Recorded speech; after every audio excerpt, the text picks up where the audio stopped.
Hello everyone, I did reality therapy. This is just the video part of it so you can hear me kind of talk over the presentation that I made.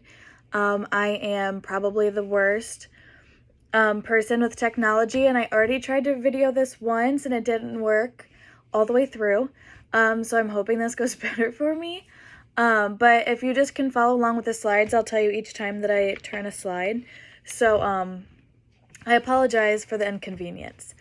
But first slide, I had reality therapy. We have a couple quotes here from William Glasser, who was the founder of this theory. So the first one is on the left-hand side. It says, "It is almost impossible for anyone, even the most effective among us, to continue to choose misery after becoming aware that it is a choice." That'll make more sense as we go along and understand the concept of a person's behavior and actions, according to this theory.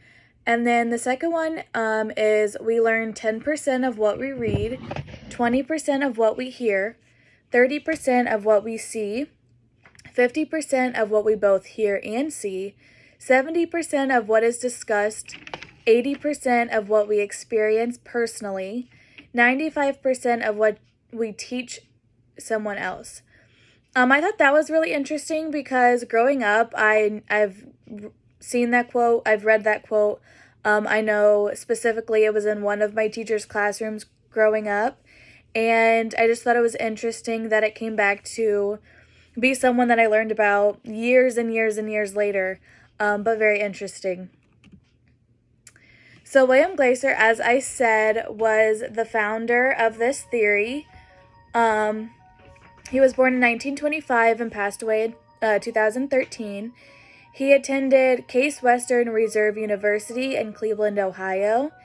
He was first a chemical engineer and then found an interest in psychology, became a psychologist, and then did the same thing with psychiatry and became a psychiatrist. This is my cat. I'm so sorry. He rejected all the ideas of Freud and his model, and he was influenced by a fellow psychiatrist and mentor, G.L. Harrison. Next slide. Robert Wubholding, I hope I'm saying that right, was born in 1936 and is still alive today. He attended the University of Cincinnati in Ohio. He was a licensed counselor and psychologist. He is the current director of the Center of Reality Therapy in Cincinnati, Ohio. One of his specialties includes adapting reality therapy to various cultures and ethnic groups, and also extends this theory and its practice with the conceptualization of the WDEP system. So next slide, what is this system? It was used to help clients satisfy their basic needs and promote change. So the W stands for once, where a client can explore every facet of their life, including what they want to do or what they want out of their connections with family or friends or work connections, whatever it may be. The D stands for direction and doing. Clients learn how to deal with past experiences in the present by learning how to better get what they want. The E stands for evaluation or self-evaluation, where you can ask yourself, or the counselor asks their client, does your present behavior have a reasonable chance of getting you what you want? And will it take you in the direction that you are wanting to go? So if you look at all of these steps in this system, the evaluation leans on the direction, which leans on the wants. So it's very in order, a sequence of events where you determine your wants, determine how to go about your wants, determine if the way you're going about it and what you want, if that's going to propel you to be a better person or have a better future. And then the P stands for planning and action, which enables clients to begin to create and carry out specific plans in order to gain effective control on their lives, as I just mentioned. Um, reality therapy was, Glasser believed that it was best to speak to a person's sane side rather than their disturbed one. He believed that schools needed to be structural in order to help clients achieve success identity rather than failure identity. He also believed that it was paramount that people take responsibility for their own actions and own behavior, as it was thought that that's the only thing a person can control. And this is a type of cognitive behavior therapy. So it emphasizes needs behaviors, taking responsibility for one's actions, and the importance of their relationships. When did reality therapy come about? So in the 1980s, Glasser wanted to look for a theory that kind of explained or went hand in hand with all of his information that he has learned in his own educational experience. And he didn't quite find that, so it took him 10 years to expand on his knowledge, revise his knowledge, clarify some questions that he had about the information that he has learned over the past several years in education.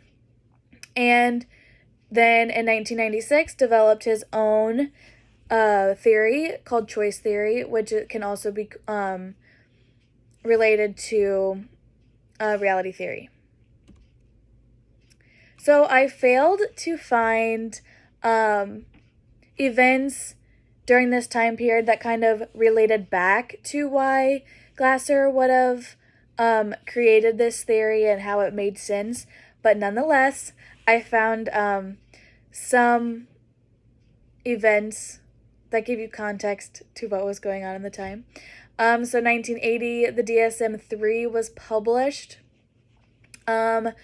We learn in this theory that Glasser doesn't really agree with the thought process behind the DSM.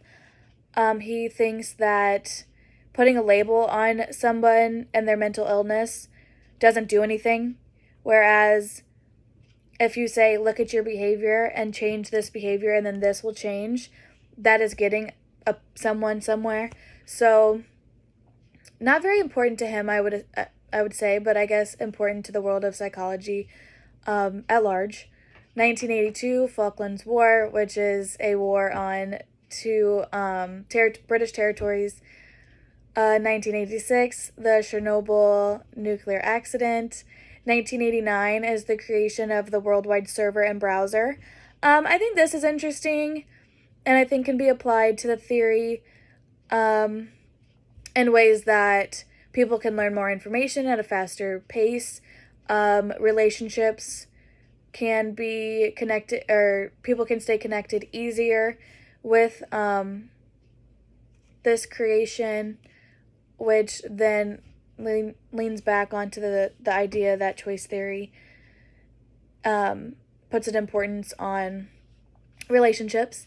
1990, Persian Gulf War, and 1995, Oklahoma City bombing. Some key concepts. People are not born with blank slates, waiting to be motivated by outside factors. That is something that Glasser believed. Rather, we are all born with 5 basic needs that drive us all throughout our lives. Those 5 needs being survival and self-preservation, love and belonging, power, freedom, and fun or enjoyment. So everyone contains these 5 different needs, but everyone has them at different levels, different strengths. It is thought that love and belonging is the most important need that people need to satisfy in order to satisfy the other needs. And it is also thought to be the most difficult need because it requires someone who is as cooperative as you in wanting to meet it in order to successfully complete the other needs. Behavior and actions are chosen and generated within ourselves. Behavior is the only thing that a person can take direct control of, So therefore, it comes the idea that the only person you can control is yourself. Taking responsibility for those behaviors and actions is important. It's paramount to generate new perspectives on life in order to have a successful future in relationships, working relationships, or family friend relationships, and then developing plans in order to reconnect with people so that you are successful in the future. Key terms. Quality world is based on the specific wants and needs of a person. So a person has constant images of people, activities, events, beliefs, possessions, and situations that they find fulfilling within themselves.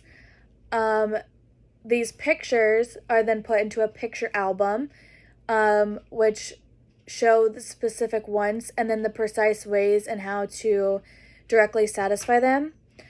The idea, where a therapist would come in is where pictures may be blurred, and a therapist would work with a client to try to clarify them, try to make sense out of what they mean. Oh my God, I'm so sorry. And I lost my train of thought. Total behavior is all behavior made up of 4 inseparable but distinct key components that necessarily accompany all of a person's actions, thoughts, and feelings. These 4 components are then acting, thinking, feeling, and physiology. What causes hurt and suffering? Glasser believed that disconnected and unsatisfied relationships are the cause of all long-lasting mental health issues. These relationships that are unsatisfied are caused when people try to put the need of power above the need of love and belonging and use the need of power in a negative way. So then they also believe that past experiences may have contributed to current problems but are never the entire problem. When a person focuses on the past, they are just protecting themselves from facing the reality of their unsatisfying present relationships. That's where you kind of get the idea of history is not destiny. So when you're focusing on something that happened in the past, you are just prolonging your therapy sessions and time of going to therapy because you're not really getting anywhere, or so that is the idea. So what promotes change? Since all of these symptoms are stemming from present unhappy relationships, it is important to focus on the present issues to shorten the amount of time a person spends in therapy. So connecting and reconnecting clients with people that have chosen to be in their quality world can promote change. Clients learning better ways to fulfill their needs, including achievement, power, control, freedom, or independence, and fun. Doing those things helps in determining treatment plans as well as short-term and long-term goals to be successful in the future. Then I have a video of an overview of choice theory. In a different class this week, I was assigned to watch this video, which I thought was very fitting considering that is literally what I am doing my presentation on this week. So I watched it and I thought it did a really good job of wrapping up the main details of this whole theory. So it's just a 7-minute video. I'm not going to play it here, but I would definitely watch that. And then some discussion questions. So there are limitations to every theory that we have learned. So my question is, what are some of the limitations that you see within reality therapy? And are they extensive enough to where you are turned off by the idea of using reality therapy in your own practice? Or with those limitations, how could you change some of them and extend the theory in a way that you would want to use it? And then the second question or idea is using choice theory. Think about a certain behavior that you personally would want to change or connections that you would rather strengthen, and what behavior and actions make you act a certain way due to those relationships. And then come up with a plan of action that would get you to where you would want to be after those behaviors and actions are changed, and whether that be strengthening a relationship in a family setting, friend setting, work setting, whatever it may be.